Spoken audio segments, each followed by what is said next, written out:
Van 4 jaar liep het als er bouwwerkzaamheden binnen een dik. Maar je wilt werken aan een museumstik. En dit ben geen bouwvakkers, maar archeologen die het heel correct de geschiedenis van de terp opgraven. Je ziet hier allemaal lagen die de geschiedenis van deze locatie vertellen. Dus we weten dat hier vanaf ongeveer 600 na Christus gewoond is. Dat is ongeveer hier het niveau helemaal onderin, dit niveau. Dit is een natuurlijke kwelder en vervolgens is hier in een paar honderd jaar een enorme terp ontstaan. En de geschiedenis van de vorming van die terp die kun je hier letterlijk laagsgewijs, dus als bladzijde kun je die geschiedenis hier lezen. Bij de meeste mensen een bult modder sjoggen deze malie een geschiedenisboek vol met verhalen. Bijgelijks het verhaal van de Wetterput.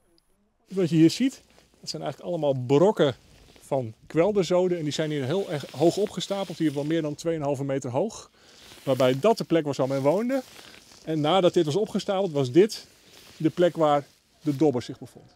Oerenwieke zit een stukje van deze terp niet meer in het maisveld, maar in het museum. Er zit wat ingesmeerd met lijm. Vervolgens wordt er textiel tegen aangeplakt en dat kun je dan aftrekken. En dan heb je eigenlijk een afdruk van wat je hier ziet. Heb je op de andere kant van dat textiel zit als een soort spiegel. En dat kun je dan mee naar binnen in het museum kun je dat tentoonstellen. En dan heb je dus een nabootsing van een terp en dan loop je als het ware in het museum.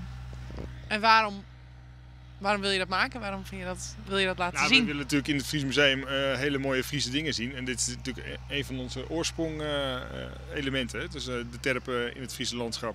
Ook de archeologen binnen wies met de actie. Ze halen 6 opgravingsdienen bij terpen en die willen nu al dat graafwerk weer dichtmaken en ontdekkingsbegroeven. Wilst deze modder een plakje in het museum krijgt. Het is ontzettend mooi om dit te zien, want je ziet hier letterlijk de geschiedenis voor je ogen.